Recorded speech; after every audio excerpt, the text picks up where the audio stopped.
CSK ఓటమికి అసలు కారణం ఇదే.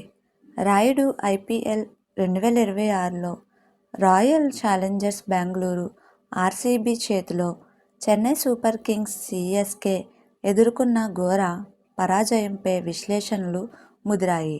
సిఎస్కే మాజీ ఆటగాడు అంబటి రాయుడు జట్టు బౌలింగ్ వ్యూహాలను తీవ్రంగా తప్పుపట్టగా, ప్రధాన కోచ్ స్టీఫెన్ ఫ్లెమింగ్ ప్రత్యర్థి బ్యాటరీ టీం డేవిడ్ విధ్వంసాన్ని ఓటమికి ప్రధాన కారణంగా పేర్కొన్నారు.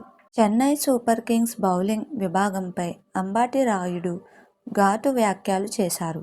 చివరి 4 ఓవర్లలో ఏకంగా 78 పరుగులు ఇవ్వడం జట్టు బలహీనతను చూపిస్తుందని రాయుడు అన్నాడు.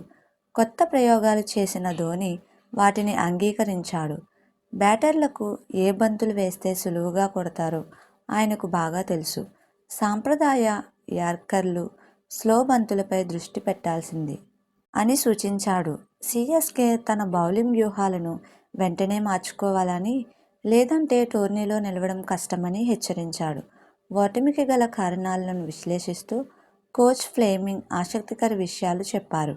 బెంగళూరు బ్యాటర్ టీమ్ డేవిడ్ 25 బంతుల్లో 70 పరుగులు ఆడిన ఇన్నింగ్స్ మ్యాచ్ స్వరూపాన్ని మార్చేసిందని ఒప్పుకున్నాడు. ఈ పిచ్పై 210-220 పరుగులు వస్తాయని ఆశించమని, కానీ డేవిడ్ ధాటికి ఆర్సీబీ 250 దాటిందని తెలిపాడు. జట్టులోకి కొత్తగా వచ్చిన సంజు శాంసన్ ఫామ్పై తమకు ఎలాంటి అనుమానం లేదని, అతడు కుదురుకోవడానికి కొంత సమయం పడుతుందని ఫ్లెమింగ్ మద్దతు నిలిచాడు. మీకు మా వీడియోస్ కనుక నచ్చినట్లయితే ఇలాంటి మరెన్నో విషయాలు తెలుసుకోవాలనుకుంటే డూ సబ్స్క్రైబ్ టు సమాజం ముచ్చట్లు.